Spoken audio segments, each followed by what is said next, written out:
بڑی تشویشناک جو حالات کرم میں ہو رہے ہیں، پارا چنار میں ہو رہے ہیں، اس کی ہم بات کریں گے، اور سیکیورٹی سے متعلق کیا اقدامات کیے جا رہے ہیں، وہاں کی حکومت، صوبائی حکومت کیا اقدامات کر رہی ہے، سیکیورٹی فورسز کو کیا چیلنجز وہاں پر درپیش ہے، اس سب پر بات ہوگی۔ خیبر پختونخوا کے ضلع کرم میں کشیدگی نے شدت اختیار کر لی ہے، 2 گروپس میں جھڑپوں میں مزید 12 افراد جہاں باغ ہو گئے۔ تفصیلات کے مطابق خیبر پختونخوا کے ضلع کرم میں جمعرات کو گاڑیوں کے قافلے پر فائرنگ کی گئی اور اس میں 40 سے زائد شہریوں کی موت کی خبر آئی، یعنی اپنی جان سے ہاتھ دھو بیٹھے۔ اس کے بعد جمعے سے قبائل کے مابین جھڑپوں میں اب تک مزید 30 افراد کی جانیں جا چکی ہیں اور متعدد زخمی ہیں۔ پولیس کا یہ بتانا ہے کہ لوئر کرم کے دیہات جو ہیں، مختلف دیہات ہیں، ان میں بازار کو بھی جلایا گیا ہے، لوٹ مار کے واقعات بھی ہوئے ہیں، اور 24 گھنٹے میں جھڑپوں کے دوران جاں باغ افراد کی تعداد 30 ہو گئی ہے۔ تو یہ جو ایک ڈیولپنگ سٹوری اور بڑی ایک تشویشناک خبر ہے پورے پاکستان کے لیے، اس پر ہم بات کریں گے۔ بریگیڈیئر ریٹائرڈ بابر علاؤالدین صاحب نے ہمیں جوائن کیا ہے، ان سے ذرا جانتے ہیں صورتحال سے متعلق۔ السلام علیکم بابر صاحب، تھینک یو سو مچ، آپ نے ہمیں وقت دیا۔ پارا چنار میں یہ واقعی 2 گروپوں کی لڑائی ہے یا اس میں بیرونی عناصر ملوث ہونے کا خدشہ ہے؟ جی دیکھیں، پارا چنار کی ہسٹری یہ ہے کہ یہاں پر سیکٹیرین کلیشز ماضی میں بھی ہوتے رہے ہیں، یہ بڑی پرانی ہسٹری انفارچونیٹ ہے، اس میں کوئی دو رائے نہیں ہے، اور اسٹیٹ کو کنٹرول کرنا چاہیے۔ ماضی میں جب بھی ایسے واقعات ہوئے ہیں تو جرگا اس کو بلا کے، چونکہ اس وقت یہ بہت عرصے تک ہم سب کو پتہ ہے کہ یہ فاٹا فیڈرل ایڈمنسٹریٹڈ ٹرائبل ایریاز تھا، گورنر کا بیچ میں رول ہوتا تھا، قبائلی مائدین کا، جرگا اس کا۔ ابھی انفارچونیٹ یہ ہوا ہے کہ جو صوبائی گورنمنٹ ہے بالکل اپنا رول ادا نہیں کر رہی، کیونکہ ابھی فاٹا کا سٹیٹس وہ سٹیٹس نہیں ہے، یہ مرج ڈسٹرکٹس ہیں، یہ بھی کے پی کے گورنمنٹ کی رسپانسبلٹی ہے، اور کہ وہاں پر جا کے لوگوں سے کانٹیکٹ کرے، جس طریقے سے پہلے جرگاز کو لوکل مائدین کو انوالو کرتے تھے، ان کو انوالو کر کے یہاں پر فوری طور پر فائر بندی ہونی چاہیے۔ اتنی بے گناہ قیمتی جانیں ضائع ہو رہی ہیں اتنے دنوں سے، اوور 50 لوگ ابھی لیٹسٹ انسیڈنٹ میں اپنی جان سے ہاتھ دھو بیٹھے ہیں، تو یہ تو بڑا سیریس ایشو ہے، اور یہ کوئی اس کو ٹپیکل اب کوئی وہ دہشت گردی کے واقعات یا ٹیررزم نہیں کہہ سکتے، اس کی ہم سب کو پتہ ہے کہ ہسٹری ہے پاڑا چنار میں۔ ابھی جہاں تک آپ کی یہ بات ہے کہ اس پہ بیرونی ہاتھ ملوث ہے یا نہیں ملوث، اس میں بھی کوئی دو رائے نہیں ہے کہ پاکستان کے دشمنوں کی چونکہ کمی نہیں ہے، اور آلریڈی ہمارے کے پی کے جتنے بھی یہ ایکس فاٹا کے ایریاز ہیں ان میں ایک شورش کی صورتحال ہے، تو اس طرح کی سچویشن میں بیرونی ہاتھ کا بیچ میں انڈائریکٹلی آ جانا کوئی اس طریقے سے اچنبے کی بات نہیں ہے۔ یقیناً اس طرح کے ایلیمنٹس بھی انوالو ہو سکتے ہیں، بٹ پرائمریلی یہ سیکٹیرین ایشو ہے، اور اس میں کچھ ایریاز کا ہے، کچھ ان کی باؤنڈریز کا ہے، سینسٹیو معاملات ہیں، مگر ماضی میں ان چیزوں کو، ان واقعات کو کنٹرول کیا جاتا رہا ہے، اور جیسے میں نے کہا اس کا طریقہ وہی ہے کہ ہسٹوریکلی جو اس علاقے میں جرگاز ہیں ان کو بیچ میں فوری طور پہ کنوین کر کے، اور گورنمنٹ کو فرنٹ فٹ پہ آ کے انوالو ہو کے ان چیزوں کو کنٹرول کرنا چاہیے۔ بدقسمتی سے یہ بیسک رسپانسبلٹی خیبر پختونخوا کی گورنمنٹ اور وہاں کے وزیر اعلیٰ کی ہے، بٹ وہ دوسرے کاموں میں مصروف ہیں، ان کی شاید اس طرح توجہ نہیں ہے، جس کی وجہ سے یہ واقعات پچھلے چند دنوں سے میں بہت اضافہ ہو چکے ہیں۔ امید کی جانی چاہیے کہ تمام ذمہ داران جو ہیں وہ اپنی رسپانسبلٹیز کو سمجھیں گے، اور اس سچویشن کی سنگینی کو جانتے ہوئے فوری طور پر وہاں پر جنگ بندی کی، فائر بندی کی کوشش کی جائے گی، تاکہ حالات معمول پر آ سکیں اور علاقے میں امن بحال ہو سکے۔ جی اچھا بابر صاحب، یہ کہیے گا کہ ویسے ہی ابھی ایپیکس کمیٹی کا اجلاس ہوا اور اس میں یہ ڈسکس ہوئے معاملات سیکیورٹی کے، اور ویسے ہی ایک دہشت گردی کی لہر بھی ہے، یہ اس علاقے کی ہم بات کریں تو اس کا ٹرین، اس کا محل وقوع جو ہے، آپ ایک ہی روڈ ہے جہاں سے وہ جاتے ہیں، تو کیا سیکیورٹی فورسز کے ساتھ کوارڈینیشن خیبر پختونخوا حکومت کی اس طریقے سے نہیں ہے؟ کیوں اس علاقے کو، اس روڈ کو سیکیور نہیں کیا جا سکتا؟ اس میں پرابلمز کیا ہیں؟ کیونکہ اتنا بڑا جانی نقصان ہو گیا،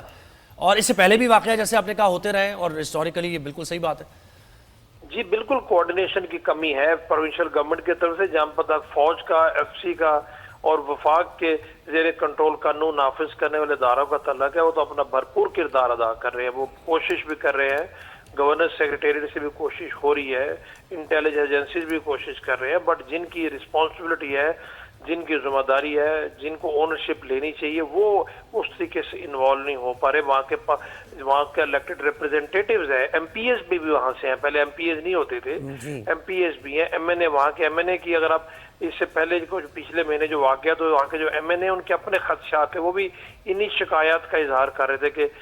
صوبائی حکومت اپنی ذمہ داری اس طریقے سے پوری نہیں کر رہی. تو اگر کوارڈینیشن ہوگی تو سچویشن ٹھیک ہو سکتی ہے. تو اس علاقے میں یعنی اس علاقے میں ٹھیک ہے، ایک تو ملک کے پی کے میں بھی بلوچستان میں بھی ہم دیکھ رہے ہیں کہ وہ دہشت گرد کارروائیاں ہوتی ہیں، پریمپٹ بھی کیا جاتا ہے، لیکن کیونکہ اس علاقے کی ہسٹری رہی ہے تو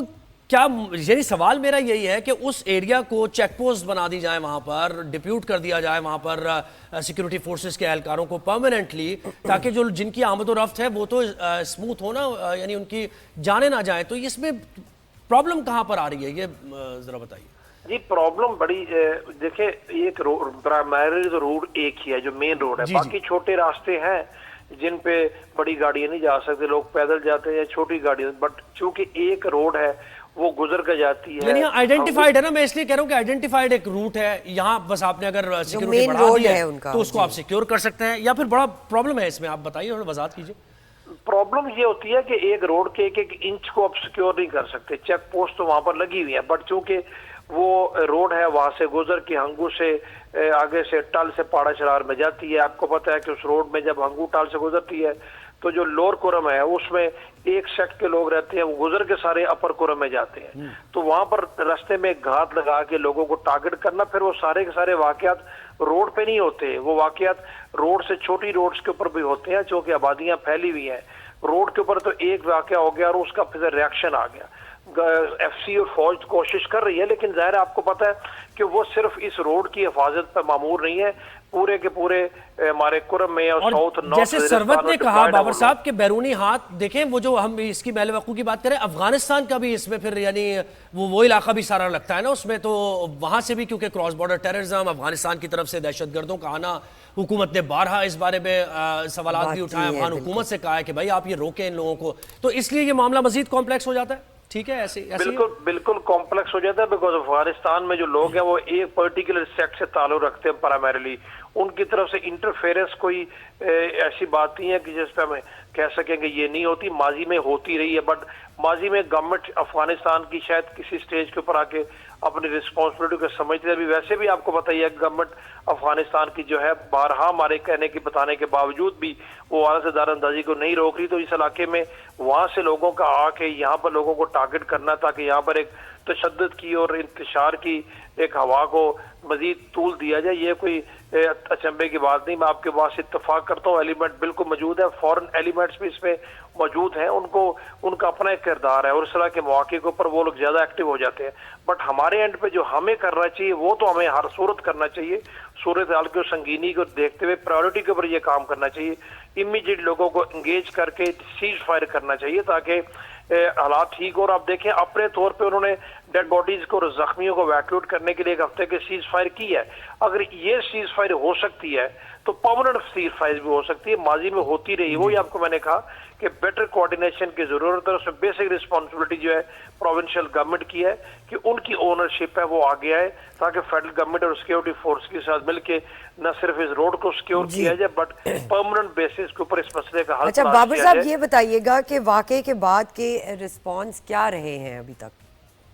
واقعے کے رسپانس ابھی تک تو فائر فائٹنگ کے رسپانسز رہے ہیں. وہاں پر جو سیکیورٹی فورسز ان کی کوشش اب تک یہ رہی ہے کہ دونوں فریقوں کو ایٹ بے رکھا جائے، قریب بنانے دیا جائے اور ایک ڈیٹیرنس اس علاقے میں ہو، کیجولٹیز کو ویکیوٹ کیا جائے. اس طرح کے کوششیں تو جاری ہیں. اسی وجہ سے آپ نے دیکھا کہ کوئی ایک ہفتے کا ٹروس اور سیز فائر وہاں پر، بٹ یہ ٹروس اور سیز فائر پرماننٹ نہیں ہے. میں نے جیسے کہا کہ زیادہ انگیج کمیونٹیز کو کر کے اس مسئلے کا حل تلاش کیا جانا چاہیے. ادروائز تو آئے روز کس طرح کے حکاموں سے ملک بدنام ہوتا ہے، لوگوں کی جانیں ضائع جاتی ہیں اور ادروائز جو ان علاقوں میں ایک شورش ہے اس کو ہوا ملتی ہے تو بڑا سیریس ایشو ہے سیکٹیرین،